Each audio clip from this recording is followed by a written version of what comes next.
मित्र होते, पण असं ठरवून करायचं फक्त शिवराज पाटलासाठी साहेबने कदाचित विलासराव म्हणले असतील त्यांना, आपण त्यांना पाडू म्हणून. ते राजकीय जाणकार असे आरोप करतात की मुंडे साहेब आणि विलासराव देशमुख साहेब हे यांचं जे काही राजकारण आहे सेटलमेंटचं राजकारण आता बघा, पण जाऊन साहेब तुमच्या पाया पडतो, माझं पोरग इंजिनिअरिंग कॉलेजला आहे आणि त्याची वाल गेली, तुम्ही मला मदत केली तर माझं पोरग वाचतंय साहेब म्हणून हात जोडला.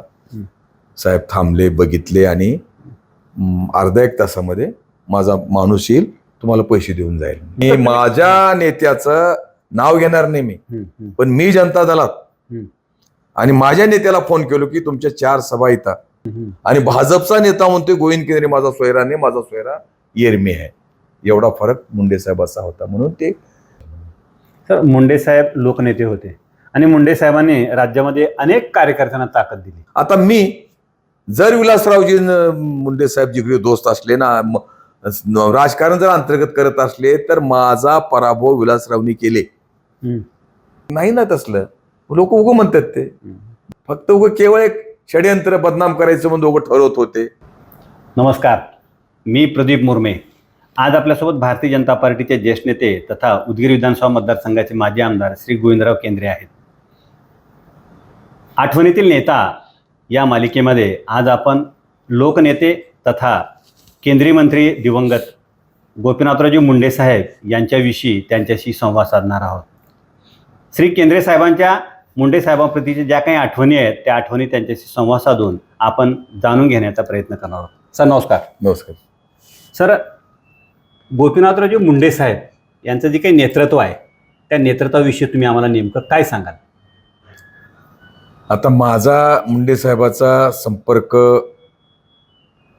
जेलमध्ये तुम्हाला सांगायचं म्हणजे आम्ही एका जेलमध्ये होतो पुण्याच्या, आणि त्या जेलमध्ये त्यांची आमची ओळख झाली. त्यांच्या जेलमध्ये 1-2-3 प्रमोद महाजन साहेब होते त्यावेळेस जेलमध्ये, मुंडे साहेब होते. 1-2-3 भाषणं ऐकण्यात आले. कधीची घटना ही? आता ही घटना बघा 82ची, 1982ला नामांतराच्यासाठी जेलमध्ये त्यांनाही शिक्षा झाली, आम्हालाही शिक्षा झाली. तिथं आमची ओळख झाली. 1-2 भाषणं त्यांची ऐकण्यात आली. त्याच्यानंतर मग ते नेहमी कुठंतरी भेटणं योग येऊ लागला. त्याच्यानंतर मग सोयरीक झाली आमची.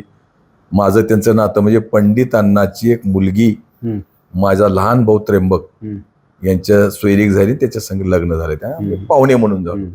त्याच्यानंतर पुन्हा घनिष्ठ संबंध येऊ लागले आमचे आणि त्यांना पाहिलं मी आयुष्यामध्ये. म्हणजे शून्यातून विश्व निर्माण करणारा जे म्हणतोय आपण, ते गुण त्यांच्यामध्ये दिसले. त्यांच्या गावाकडे जाण्याचा प्रसंग आला. त्यांचं गाव नाथरा, छोटं गाव. त्यांची शाळा बघितलं मी जाऊन, ज्या शाळेत त्यांचं शिक्षण झाले जिल्हा परिषदचं, ती शाळा पाहिलो. त्यांचं घर बघितलो, ज्या घरात राहायचे. तर ते फार अतिशय गरीब कुटुंबातले व्यक्तिमत्व. आणि तिथून ते परळीला जायचे. तिथून मला वाटतं परळी काहीतरी 10 किलोमीटर येईल अंदाजा. तर परळीच्या शाळेला पायी जायचं आणि तिथून यायचं, आणि त्याच्यातून ते इतक्या मोठ्या पदापर्यंत आले. मुंडे साहेबांना नेमकं वेगळे पण सांगायचं म्हणलं तर तुम्ही काय सांगाल? कारण मुंडे साहेबांना तुम्ही आता सांगितलं की तुम्ही त्यांचे काय निकटवर्ती पण होतात राजकारणामध्ये, त्याचबरोबर तुमचं आणि त्यांचं म्हणजे तुम्ही नातेवाईक पण आहात त्यांचे, फार जवळून बघण्याचा योग तुम्हाला आलेला आहे. काय वेगळे पण आहे मुंडे साहेबांचं नेमकं असं सांगा म्हणल्यानंतर काय? ते बघा, रत्नपारखी म्हणतो ना आपण, ते बसल्या बसल्या पक्ष कसा वाढवायचा आणि कुठला माणूस हेरायचा, त्यांच्यात ते गुण होता. आता मी तुम्हाला सांगतो की माझं त्यांचं जरी सोयरा असलो तर त्यांनी सोयरा म्हणून मला किंमत दिली नाही. सोयरा म्हणून मानल्यास तर मला ते निवडून आणले असते. मी जनता दलात होतो, एक सभा कॅन्सल केल्या मी निवडून आलो असतो. त्यांचा एक माणूस सोयऱ्याचा वाढला असता ना. पण त्यांनी म्हणले जे माणूस आपल्या, मी बघा सोयरा तर जपायचं, आपल्या पक्षात आला तर सोयरा, नाहीतर नाही. मग त्यांनी मला पाडले ना. हे गुण किती महत्वाचा आहे. आता कोण पाळतंय असलं, आपला सोयरा म्हणजे की गप बसतात सगळे. पण त्यांनी मला इथे येऊन भाषण करून पाडले आणि त्यांच्या माणसाला आणण्याचा प्रयत्न केले. हे गुण त्यांचा वेगळा दिसला. आणि माझ्या नेत्याचं नाव घेणार नाही मी, पण मी जनता दलात आणि माझ्या नेत्याला फोन केलो की तुमच्या 4 सभा येतात, ते सभा तुम्ही जर झाल्या तर मी निवडून येतोय. तर माझा नेता म्हणतोय की तू निवडून येत नाहीस कारण तुझी जात कमी आहे तिथं फार. हे माझ्या पक्षातला नेता म्हणतोय मला. आणि भाजपचा नेता म्हणतोय गोविंद केंद्रे माझा सोयरा नाही, माझा सोयरा येरमी आहे, एवढा फरक मुंडे साहेबाचा होता. म्हणून ते राजकारणामधला फार फरक मला जाणवला त्यांच्यामध्ये. तर मुंडे साहेब लोकनेते होते आणि मुंडे साहेबांनी राज्यामध्ये अनेक कार्यकर्त्यांना ताकद दिली. तुमचा वैयक्तिक काय अनुभव आहे? फार कार्यकर्त्यांनी फार मोठं केलं मुंडे साहेबांनी. अहो ते मी ते सांगितलं ना की रत्न पारखी त्यांच्यामुळे ते हुडकायचं, त्यांना मोठं करायचं आणि त्यांना मदत करायची, पैसे लावून, त्याचा स्वभावच होता ते. आता एक उदाहरण सांगतो. माझ्या गावात, आमच्या उदगीर मधला एक बंजारा समाजाचा माणूस, त्याच्या मुलाला झालतं, त्याची वाल गेलती, जे मध्ये मुलगा होता. जे मध्ये डॉक्टर लहानेकर ते मुंडे साहेब आले होते डोळ्याचं ऑपरेशनसाठी. तिथं कोणीतरी म्हणलं की गोपीनाथ मुंडे इथं आल्या त्या माणसाला लमान्याच्या बंजारा समाजाच्या, आणि तुझ्या पोराला 2,60,000 लागणार आहेत ऑपरेशनला. त्यावेळेस सरकारची स्कीम नव्हती कुठली. तर तू त्यांना भेट, म्हणजे तुला मदत करतील ते. आता हे उदगीरचा साहेब परळीचे मतदारसंघातला नाही माणूस ते, पण जाऊन साहेब तुमच्या पाया पडतो, माझं पोरग इंजिनिअरिंग कॉलेजला आहे आणि त्याची वाल गेली, तुम्ही मला मदत केली तर माझं पोरग वाचते साहेब, म्हणून हात जोडला. साहेब थांबले, बघितले आणि अर्धा एक तासामध्ये माझा माणूस येईल, तुम्हाला पैसे देऊन जाईल. आणि ते गेले साहेब निघून. तर खरोखरच एक तासाला मग ते लोक म्हणलं कोण होतं रे ते? मुंडे साहेब होते. काय म्हणले त्यांनी? तुला पैसे देतो म्हणले. मग ते लोक म्हणले अरे असे बक्कळ राजकारणाचे लोक तरी काही बोलतात फालतू, कोणी कोणासाठी देत नाही काही नाही. पण एक तासात माणूस त्यांचा PA आला आणि ते कोण आहे राठोड, त्याला ते पैसे देऊन गेला. त्याचं ऑपरेशन झालं, ते वाचला आणि तो मुलगा इंजिनियर झाला. आणि मी ज्यावेळेस बीडचा प्रभारी होतो त्यावेळेस मला कळालं की ते माणूस आपली बायको, आपली लेकर घेऊन प्रचारात होता साहेबाच्या. तुम्ही इकडे कसं काय? असं असं सगळी कहाणी त्यानं सांगितलं. त्याच्यामुळे मी साहेबाला देव मानतोय, माझा मुलगा वाचला आणि म्हणून आम्ही नवरा बायको 15 दिवस मतदारसंघात राहणार आहोत. तर ते कारण नसताना मदत करायची कुणाला इथे. आपण ते आपलं कारण स्वार्थ बघून आपण मदत करतो, पण कोणी आला तर त्याला ते मदत करायची, असा त्याचा एक स्वभाव होता साहेबाचा. सर, लोकनेते गोपीनाथराव मुंडे आणि लोकनेते विलासरावजी देशमुख यांची मैत्री जगजाहीर होती. आणि असे म्हणलं जातं, जे काही राजकीय, जे काही जाणकार आहेत ते राजकीय जाणकार असे आरोप करतात की मुंडे साहेब आणि विलासरावजी देशमुख साहेब हे यांचं जे काही राजकारण आहे, सेटलमेंटचं राजकारण आता बघा, मी तुम्हाला 2 उदाहरणं सांगतो. नेमकं वस्तुस्थिती काय याच्यामध्ये? ऐका, 2 उदाहरणं सांगतो. हे त्यांची दोस्ती होती, जगजाहीर होती, एकमेकाचं प्रेम होतं. आणि आताही काही बरेच लोक आहेत एकमेकाची दोस्ती पक्षात राहून राहू शकते. आता माझे मित्र बसवराज पाटील आहेत नागराजचे, आम्ही दोघं दोस्त आहोत. पण निवडणुकीमध्ये आम्ही अजिबात आमचं जमत नाही, 1 महिना बाजूला राहतो. आम्ही इमानदारीनं, मी भाजपचा प्रचार करतोय, इमानदारीनं ते काँग्रेसचा प्रचार करतात. असे कित्येक लोक आहेत. भाजपचं, आपलं मुंडे साहेबाचं आणि विलासरावचं तसंच होतं. फक्त लोकांना वाटते ऍडजस्टमेंट करायचे, ते ऍडजस्टमेंट करत नव्हते. तुम्हाला माहित आहे, जिल्हा परिषदमध्ये सत्ता आली इथं, विलासराव मुख्यमंत्री असताना भाजपचे काही माणसं फुटून काँग्रेसचे माणसं काही आले. त्याच्यानंतर ते स्वतः तुमच्या निलंग्याचे एक अध्यक्ष आणि आपले संभाजीराव पाटील, मी त्यावेळी जिल्हाध्यक्ष होतो. मग जर त्यांची अंडरस्टँडिंग असते दोघांची तर मला साहेब झापले असते, असं काय केलं म्हणले असते. पण काय म्हणले साहेबांनी, जे झालं ते चांगलं झालं म्हणले त्यांनी. आता मी जर विलासरावजी मुंडे साहेब जिगरी दोस्त असले ना, राजकारण जर अंतर्गत करत असले तर माझा पराभव विलासरावनी केले. ते मुंडे साहेब सांगू शकले असते गोविंदच्या मतदारसंघात जाऊ नका, त्यांच्या सभा कॅन्सल करा, गोविंद आपलाच कार्यकर्ता आहे. तर ते नाही ना तसलं. लोक उगं म्हणतात, ते ज्यांच्या त्यांच्या पक्षामध्ये ठाम होते, ते फक्त उगं केवळ एक षडयंत्र बदनाम करायचं म्हणून दोघं ठरवत होते असं ते वाटते. मी तेवढं साहेबाच्या जवळ राहिलोय, मित्र होते, पण असं ठरवून करायचं. फक्त शिवराज पाटलासाठी साहेब नाही, कदाचित विलासराव म्हणले असतील त्यांना, आपण त्यांना पाडू म्हणून. ते भाषणात बी उल्लेख झाला होता, भाषणात उल्लेख झाला म्हणलं की त्यांनी. मग ते मुंडे साहेब ठाम होते ना भाजपकड, विलासरावनी करायला नको होते, ते मुंडे साहेबांनी कुठे केले? आमच्या पक्षाचे नेते रुपाताईला पाडले का आमच्या मुंडे साहेबांनी? ठरवून जर पाडले असते तर म्हणायचे की विलासराव साहेब, विलासरावचं मोडून ताईला निवडून आणले ना त्यांनी. बरोबर. विलासरावनी उलट शिवराज पाटला पाडायसाठी प्रयत्न केले तिथं राहून. मग आता कोण पक्षात ठाम नव्हतं तुमचं तुम्ही बघा. आता असं असतं तर रुपाताईला त्यांनी पाडायचा प्रयत्न केले असते. उलट रुपाताईला तिकीट दिले, पैशाची सुद्धा मदत केली मुंडे साहेबांनी. म्हणून ते ज्याच्या त्या पक्षामध्ये ठाम होते, मित्रत्व होतं, याच्याबद्दल नाकारायचं काही कारण नाही. जिगरी दोस्त होते, पण त्यांच्या पक्षाच्या निष्ठा ते पाळत होते. तर मुंडे साहेबांच्या आपल्या अनेक आठवणी असतील साहजिकच, पण एखादी आगळी वेगळी आठवण जर सांगा म्हणलं तर मुंडे साहेबांवरची एक आगळी वेगळी आठवण, अविस्मरणीय घटना तुमच्या बाबतीतली, मुंडे साहेबांच्या बाबतीतली काय सांगाल तुम्ही? माझ्या तुमच्या जीवनात अनेक अविस्मरणीय आठवणी एखादी आम्हाला सांगा म्हणलं तर. की जे मी कधीच विसरू शकत नाही. मी जर आज त्यांचं ऐकू नये तर मी राजकारणापासून खूप दूर राहावं. त्यांची पहिली आठवण मला त्यांनी पक्षात आणले स्वतःहून. त्या मोठ्या ज्या पदावर होते ते उपमुख्यमंत्री पदावर, तो माणूस मला पक्षात त्या कधी म्हणायची गरज नव्हती, पण त्यांनी न विसरता मला अहमदपूरला बोलून घेतले. तुमच्या डोक्यातलं काढा, जनता दल भविष्यात राहणार नाही. आणि मी आत्ता परवा जनता दलाच्या ऑफिसमध्ये माझ्या जुनी आठवण मी गेलो होतो, तर तिथला जे अध्यक्ष आहे ते सांगत होता, मी अध्यक्ष होऊन 2 वर्ष झालं, पण माझी कार्यकारिणी झाली, मला उपाध्यक्ष करायला माणूस मिळत नाही महाराष्ट्रात. अशी अवस्था त्या जनता दलाची आहे. आणि जर दुर्दैवाने मी त्यांचं न ऐकता जनता दलात राहिला असतो तर मी चिंतक एकत फिरला असतो मी. तर हे त्यांची खूप मोठी वरदान आहे, खूप मोठी आठवण आहे. त्यांनी मला पक्षात आणले, तिकीट दिले, निवडून आलो आणि मी याच्यावर समाधान आहे. आणखी मुंडे साहेब जर आज राहिले असते तर नेमकं चित्र काय राहिलं असतं? नाही, तसं काही नाही. आज देवेंद्र फडणवीस साहेब सुद्धा जे करत आहेत ते अतिशय चांगला मुख्यमंत्री आपल्याला मिळाला आहे. मुंडे साहेब असते तर ती त्या काळात मुख्यमंत्री होऊ शकले असते, काळ चांगला राहिला असता.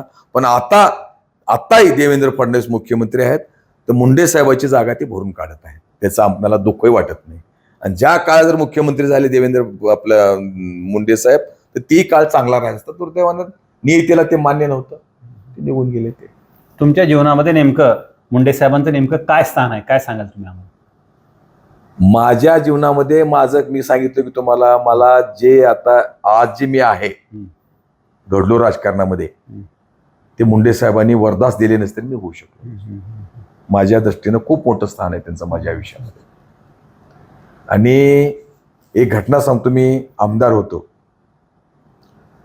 आमदार असूनही मला कमिट्या, EJS कमिटी, PRC ला फार महत्व होतं त्या काळामध्ये. मंत्र्यासारखा दर्जा असल्यासारखा होता. तर प्रत्येक आमदाराला त्यांनी एक कमिटी दिली आणि मला 2 कमिट्या दिल्या त्यांनी. त्याच्यामध्ये थोडं कुजबूज झाली सुद्धा आमच्या पक्षामध्ये. मला 2 कमिट्या PRC आणि EJS दिली. तर त्यांचा हमेशा आपला जावाई असा आहे तसा आहे, बाबा याला आपण मदत करू, खूप त्यांनी प्रयत्न करत होते. एक प्रसंग असा आहे की महाजन साहेब उदगीरला आले होते, प्रमोद महाजन साहेब. त्यांची सभा घेतला मी, खूप मोठी सभा झाली. आणि सभा झाल्यानंतर त्यांना मी हेलिकॉप्टर नेऊन सोडलो. ते लातूरला गेले आणि तिकून परळीहून पुन्हा मुंडे साहेब आले. त्यांच्याबरोबर भाई गिरकर आमच्या पक्षाचे नेते आणि मुंडे साहेब, आणि एकूण महाजन साहेब गेले एकाच विमानामध्ये. तर मला भाई गिरकर साहेबांनी सांगितलेला किस्सा आहे नंतर, की तुमच्याबद्दल मुंडे साहेबांची काय भावना आहे ते. तर महाजन साहेबाला विचारले मुंडे साहेबांनी, कसं झाली उदगीरची सभा? तर महाजन साहेबांनी म्हणजे फार चांगली झाली, तुमचं गोविंदराव केंद्रे होते ना, खूप चांगली सभा घेतली ते. तर साहेबांचे शब्द त्या काळातले, की माझा जेवढं कोणी नातलं काही जावाईत आमचे, मला जावाईच म्हणायचे ते, कधी भाषणात सुद्धा जावाई म्हणायचे. तर माझ्या सगळ्या जावाईमधला नंबर 1 जावाई गोविंद केंद्रे आहे, जे मला कधीच त्रास देत नाही. हे महाजन साहेबाला सांगत होते.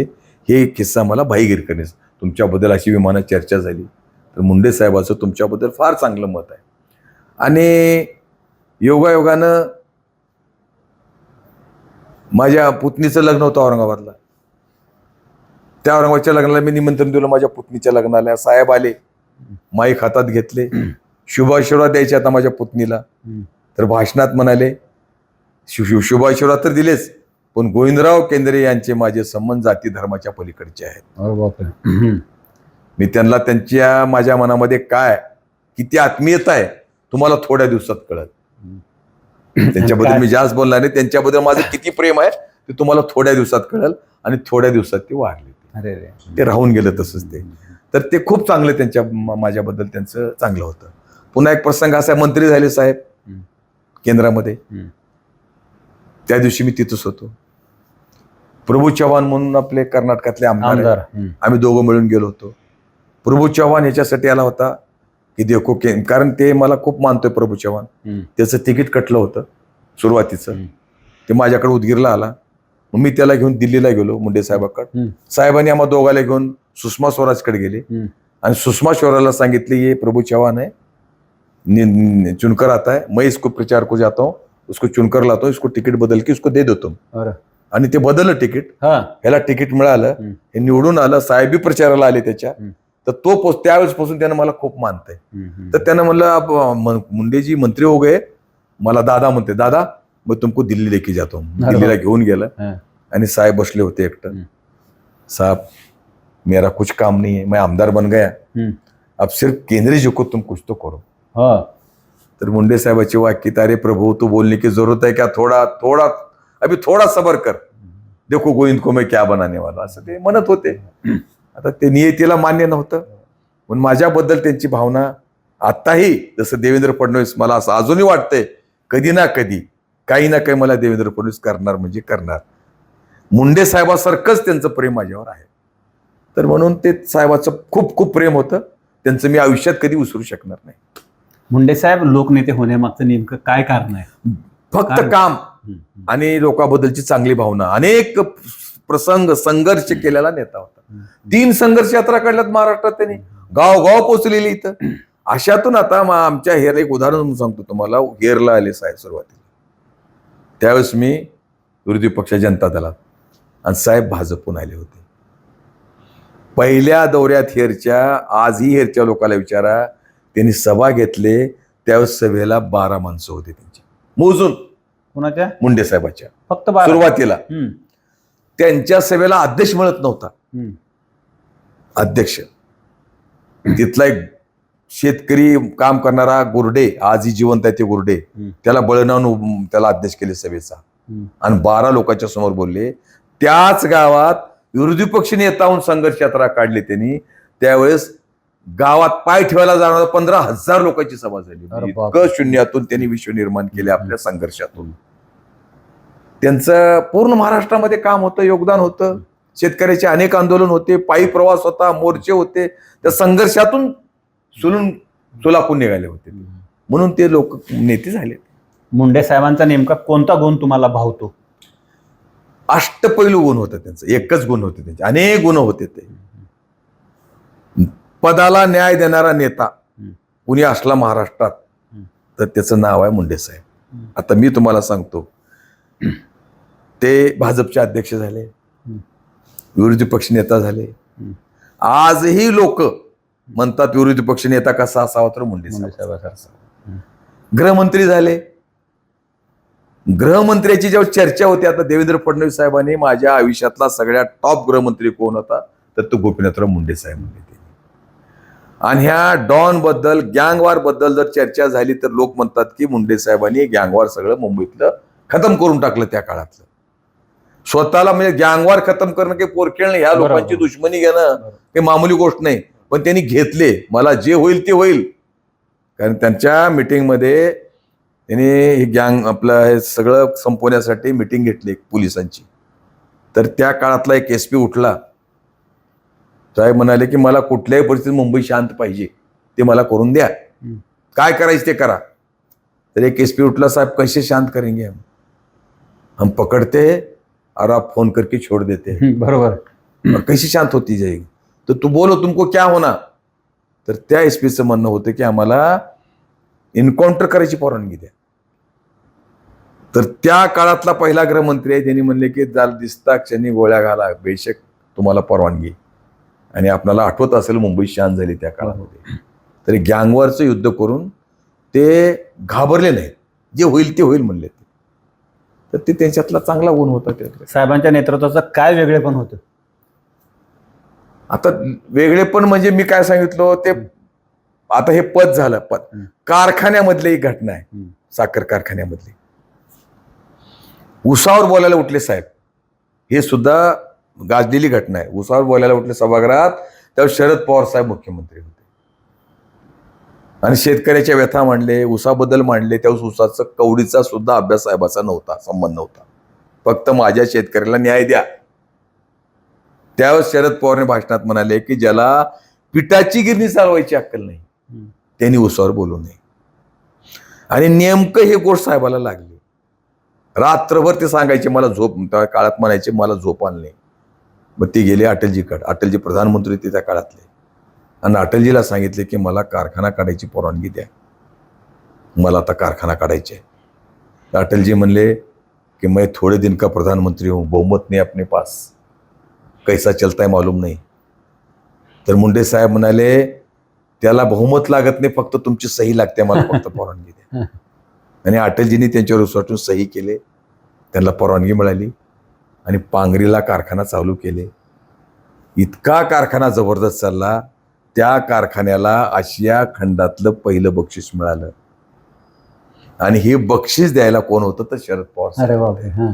हे त्यांच्या आयुष्यातला चमत्कार आहे. तिथं शरद पवार साहेब म्हणाले मी तुम्हाला अंडर एस्टिमेट करायला नको होतं, मी पिठाची गिरणी चालवायची अक्कल नाही म्हणलो, पण त्याच माणसानं आज आशिया खंडातला पहिलं, हे त्यांच्या जीवनातलं एक वैशिष्ट्य आहे. धन्यवाद सर, तुम्ही आम्हाला वेळ दिलात, आमच्याशी संवाद साधलात आणि तुमच्या गोपीनाथराव मुंडे साहेबांप्रती ज्या काही आठवणी आहेत त्या आठवणी तुम्ही आमच्याशी शेअर केलात त्याबद्दल मी आपला खूप खूप आभारी. धन्यवाद सर.